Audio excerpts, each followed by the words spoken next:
Hey y'all, welcome back to Hopped Up Beer Review. Today we are trying the Reissdorf Kölsch out of the Privat-Brauerei Heinrich Reissdorf out of Cologne, Germany. Thanks for joining us.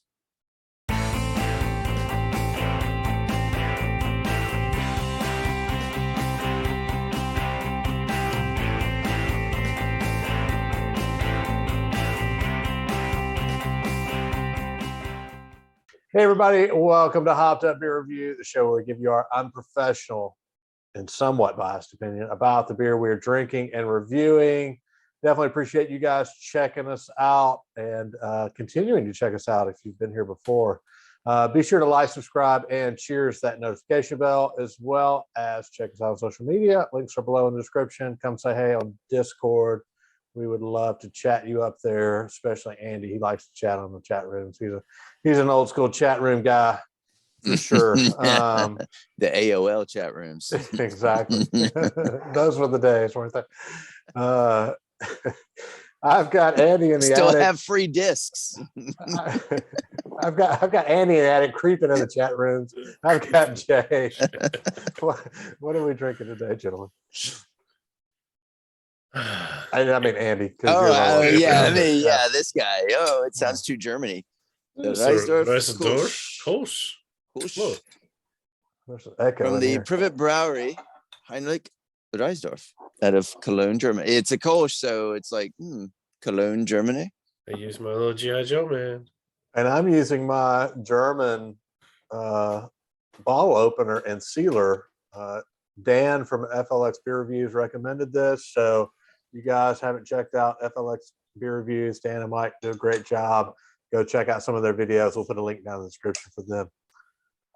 Doing my rehabilitated bottle opener. Looky there. There you go. And in Mustange. yeah, you need to check out our short on Andy getting very emotional about his bottle opener. We've been through a lot. Everybody hurts. Some of our finest work, if you ask me.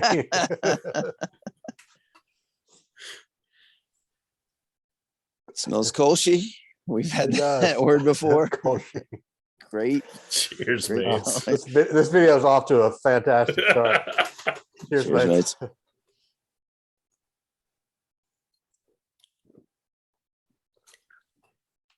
Definitely Kölschi. Yeah. I got Germany all running through me now. All right. This Anderson is in the attic. a Kölsch. 4.8%, 21 IBUs. A Kölsch originated in Cologne, Germany. A Kölsch is kind of like a hybrid. It uses the ale yeast, so the top fermented yeast, but when it's conditioned like a lager in cold temperatures. So why was this significant to Cologne? Just like some other beers in Germany were made popular by certain areas. It was called a Weiss, not a Weiss, like white wheat beers, a Weiss. So it's W-I-E-S-S, not W-E-I-S-S. But they eventually got changed to the name of Kölsch. It's around the year 1905. But it was in Cologne, Germany, because of their top fermentation style, based on other German beers. So this brewery was founded in 1894, and it out of this farming family, but the actual founder himself was a blacksmith and a wagon builder who dabbled in beer. It's now in its fourth generation. And so they eventually. Yes. I feel like we've heard this story before, right? Well, there's more than one German brewery family out there. So But the blacksmith specifically, remember we had one of the beers in the advent calendar where Yes. the blacksmith would work on stuff. That was Gramingo. It was, yeah. With the cauldron and the little devil. Yes. Good So Defe. yeah. So we had Graminga Defe and Graminga Kirta, the Martin and the what was Defe? I can't remember. That was like a month ago. That's a lot of beers ago. So anyway, they're pretty crafty. Let's just say that in Germany back in the 1800s. So this brewery in around 1923, they added more beers than just the Kolsch. They added a Pils, a Martin, and an export, like a Dortmunder export. But somehow they survived because thanks to World War II, about 90% of their brewery was destroyed. But they came back, and now we can get this in the States. Yeah, I picked this up in the Alpine Village town of Helen, Georgia. And may or may not have carried it across state lines. So, but not, obviously not for sale, for our own personal consumption. So Yeah. should be Georgia's good, right? in the Alps. Exactly. The Alpine town. Yes. So. All right. I'm going to assume nobody has had this before. Is that a good assumption? I don't think I have. I didn't check. No, I haven't had it. Yeah, I know I haven't had it either. All right, I'll go first. I like this one a lot. It is very clean, very crisp, easy to drink. What was the ABV on this? 4.8. 4.8. 4.8.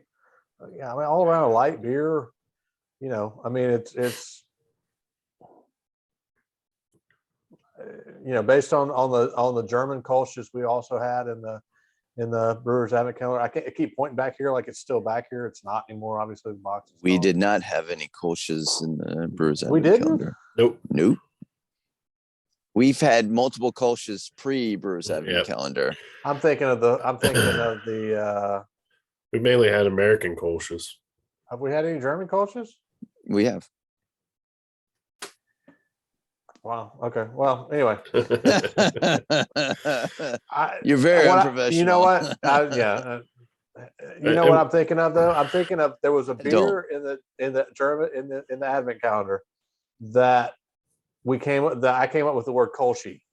We talked about Kolschi. Yeah. That's probably the one I'm thinking. Anyway, whatever. I really like this. I think it's actually really, really good. I'm giving it an 8. I like it a lot. Excellent. Jay, what do you think? I agree with you, Ben. I think it's a great, easy drinking beer.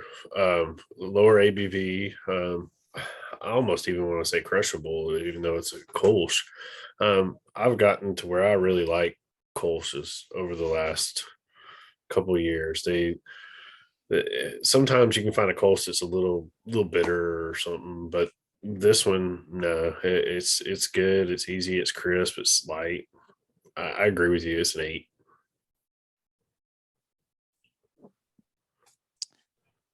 8. Jay, you just said things that out of my brain. I was thinking it's been a minute since we've had a Kolsch, and I remember the last couple Kolsches we've had. I really liked them. I'm like coming around to them, and I never was put off by them, but I like that German feel from them. And when we've had some German Kolsch or some ones that are American Kolsch, American brewed German style Kolsch, that were close to it. Right? Yeah. As we found with the Martins. Right. But I like that difference because you can really pick it out. It's, I don't know, it must be the type of yeast and fermentation style and lagering style and the difference. But it's something distinct and it's fun. And I'm really coming around. So if I see a Kolsch, I think I'm going to get that. Yep. I'm going to really pick that off the shelf, whether it is brewed in Germany or the US. I'm just liking it more. So I like it, but I can't go as high as 8. I'm going to give it 7.5 because the other Kolsch's that we've had, I think, have been better than this one. But I wish I could get more of this. Yeah. 7.5. I think, one thing to add is when you're talking about, hey, you'll look for Kolsch's at the stores. I know at least where we all live, or at least where Andy, you and I live in Mississippi. I feel like it's a style that is not really out there or not really available to us. Yeah. And I don't know if that's because I haven't necessarily looked for it as much as others. If it just doesn't stand out, or if it truly is one that is not as readily available or is not made as much as maybe other styles, at least in the US or here. It's few and far between. I mean, like a lot of the breweries you'll go to, they'll have maybe a couple of sours and 3 or 4 IPAs. They might have one Kolsch, or Right. and if they do have a Kolsch, it's typically either like spring, summertime. It's not really a fall, winter type beer historically, from what I've seen with the American breweries. Now, I agree with you, Andy. I mean, it's gotten to be, if somebody has a Kolsch and I go into a brewery, I'll put that in my flight for sure, because it's one that I always want to have now.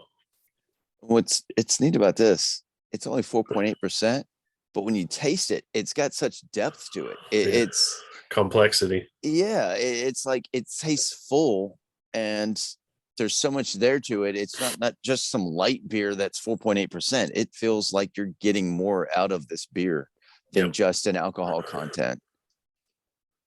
Yeah, and I've mentioned it on a couple of the shows that I have a kegerator, and that makes me cool, right? But this would be one that I would love to have a keg of. I mean, at that ABV, and I've kind of mentioned before that really what I'm looking for in a keg is almost that filler beer, because it would be where I'd want to have a craft beer and then have maybe a couple of keg beers if I have one in the times that I have a keg. This is the kind of beer that I'm looking for to have on a keg, unlike, as I've mentioned, the coffee cream ale. A cream ale. Yeah, it's just by the end of it, I'm just like so sick of, So this would be absolutely perfect, and I wish I could get a keg of this, because I mean it's the perfect beer for a keg, because like you said, it's got more of that flavor, it's got that lower ABV, so you can have a few of them, but it's really a beer you can enjoy, more than a couple of in volume, I guess is what I'm getting at, which is why you have a kegerator. All right, that's going to give us a 7.8 for the Reissdorf Kölsch out of Cologne. So definitely a beer you want to check out if you can find it. We have definitely enjoyed this one. So again, appreciate you guys checking out this video. Be sure to like, subscribe, and cheers that notification bell. Check us out on social media. For Andy in the attic and Jay, I am Ben. Cheers, mates. Cheers, mates. Cheers, mates.